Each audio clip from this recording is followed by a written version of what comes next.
15 for 15. I am your host, John Zalkin from RKW Residential. 15 for 15 is a new and exciting video series where we are interviewing influential real estate people for 15 minutes each, where we will get their perspective on what is happening in real estate during COVID-19. A little bit about RKW. RKW Residential is an award-winning third-party multifamily property management firm with over 20,000 multifamily units under management and a growing footprint spanning 6 states. RKW delivers expertise in multifamily management through its technology, marketing, and customer experience platforms. My guest today is Bruce Gago from FCP. Bruce heads FCP's South Florida office as Vice President of Acquisitions, where he sources multifamily investments and works closely with the company's commercial and structured investment teams on transactions in those sectors. Bruce, it is great to see you, and thank you for taking the time to join me on this episode for 15 for 15. I'm really excited to hear what you're seeing in the multifamily sector and to get your things on how things are going. Can you please just briefly expand on your bio, and then we'll dive right in. Yeah, John, first of all, thanks for having me. It's a pleasure to be here and great to see you as always. So I started my career in real estate at Carlisle. I was there between undergrad and business school. After business school, I worked at a small local developer operator here in Miami. Then I joined FCP about 3.5 years ago. I run their Florida office here out of Miami. CP is a DC-based real estate investment group.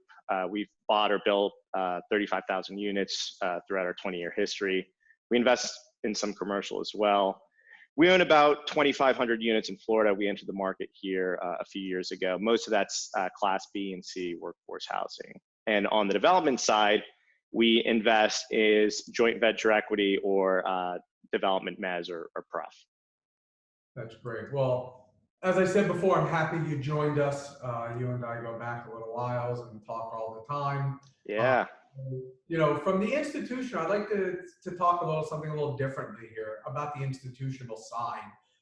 What you're seeing with groups like yourself and other groups. I speak to a lot of individual operators from the lending side, from the development side, and they give me their perspective. But I'd love to hear from the institutional side what you're seeing in terms of deal flow and or rates and how things are working at your guys' level.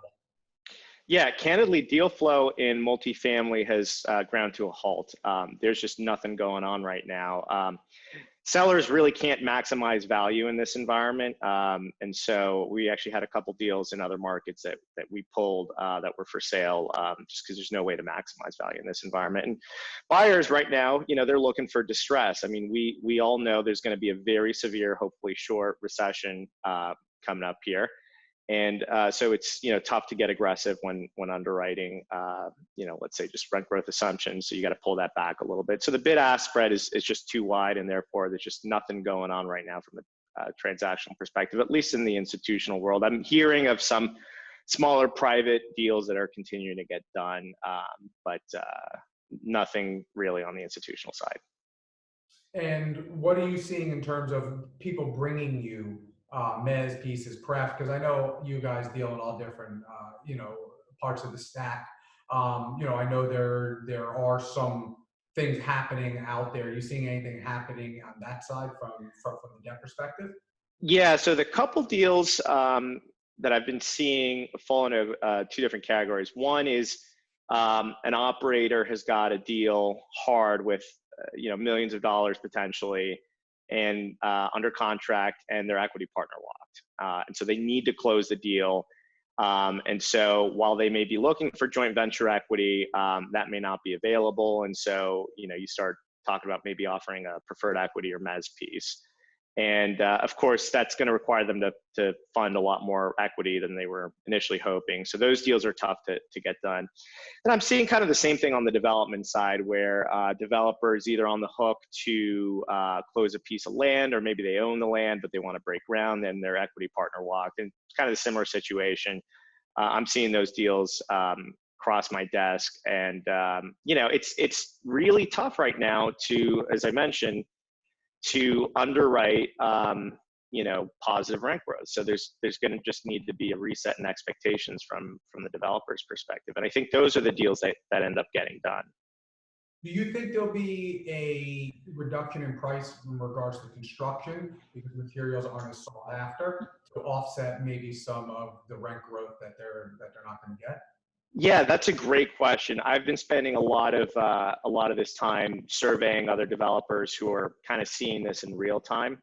And the consensus I've been hearing is that only very recently, only in the last week and a half or so, are subs and GCs really kind of coming to grips with the fact that their pipeline is going to dry up here in a few months. And so they're getting a little bit more aggressive in terms of pricing. It's hard to really pinpoint, but I think over the next few months, you could see hard costs come in, up to 10 or 15%. So that'll bear some of the brunt on the NOI side, just because you can underwrite lower costs as well. But that's going to take some time to shake out. It's not going to happen overnight. So I know you guys are involved in office, and are you guys involved in retail at all? Do you have retail? We're not really retail guys. I mean, if it's part of a larger mixed-use project, we'll do it, but we're not retail or shopping center guys.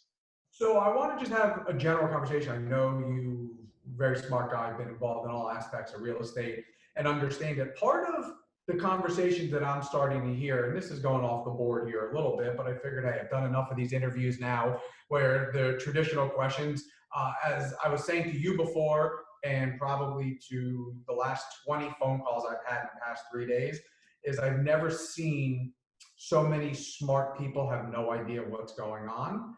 And the consensus I get from being on the phone all day long, talking to people on this, is nobody really knows. So one of the questions that I'm starting to propose to people, and I've been talking to a lot of the distressed debt buyers and trying to gauge it, is what's the new norm? So let's say you find a shopping center. Let's say you find an office building and it's distressed.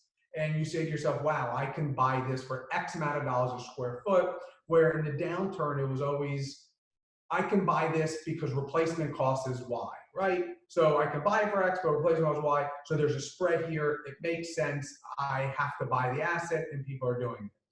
Before in 2008 and 9, the big downturn, it was a debt liquidity issue. Today, it's a psychological issue more than anything. So I keep saying or thinking that the psyche is changed. So that office building is different than it was back in 2008-9. It's not a liquidity issue. It's right. How people are going to be going. Now, look, we have a major economic issue as well, but the psyche becomes, are people going to want to be in offices? Is the shared space going to come back? So how do you value that beautiful asset in Brickell where you're sitting? Or how do you value something like that? And I'll let you answer. And then I want to go on to the retail side as well and the multifamily side. But I want to know on the institutional side, like the smartest people in the room, is this a mindset that's happening? Because I'm sure you're going to start seeing distress and you're going to start saying, wait a second, at $60 a square foot, how can I go wrong? So is that something that's crept into your guys' thoughts and minds yet? Yeah, so to answer your question about how you value retail or office right now, particularly distress, it's extremely difficult. One of the things that's going to come out of this pandemic is that human behavior is fundamentally going to change, and it's going to change in ways that we're not going to begin to understand until it actually happens. So are people going to travel as much on planes? Are they going to stay at hotels as much? Are they going to go to Disney World as often as they were, or beaches, parties? It's just a lot of fear right now. And I think there's going to be a lot of fear that comes out of this until there's a vaccine, at least until the next pandemic. Because as you know, we get these every few years, although this is by far kind of the worst that we've had in a century. So human behavior is going to change, and that's going to affect retail, that's going to affect office, and there's just no way to know how that shakes out until it actually happens in a few years. I think on the retail side, I mean, a lot of shopping centers are going to be prime candidates for redevelopment into multifamily, at least the ones that are in some distress. The thing about retail and office is that it's very binary. So you either have a lease or you don't. And you often can't generate demand by lowering your rent. And so you're fundamentally going to be vacant and not generating income if that's the case. The nice thing about multifamily is that in growing areas, or at least stable areas, you're always going to be able to find a tenant at a certain rent. So you always have the flexibility to drop your rent. So I think there's just going to be, some select opportunities to convert retail into apartments, office buildings. It sort of depends. I think the bigger surface parked suburban office might be good candidates. Again, if they're struggling, because they're obviously subject to leases. And so if you have leases in place that you can't break, it's tough to convert into multifamily development unless you buy them out. So it's really kind of too early to tell, frankly. Right. So my thought was on the retail side is over the last 10 years, the hot thing became lifestyle centers, right? Fill them with restaurants, fill them with places that people want to go, crowded bars, places where everybody wants to be. And just today, I mean, Florida, we're not even open in South Florida yet, but Florida, it's 25 restaurants for the next couple of months. And, I was having a conversation with my wife and I was like, when do we go to a restaurant? Like, when do you feel comfortable?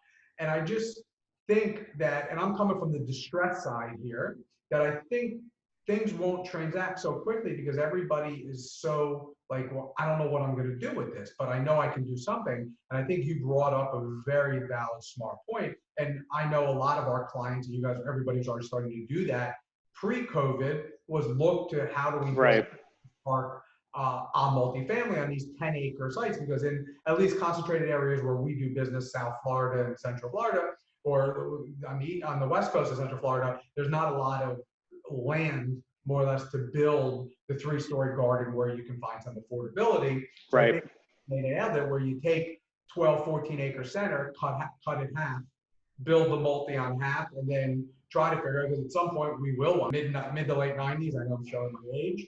I went through the .com crash. I went through 8, 9. Yep.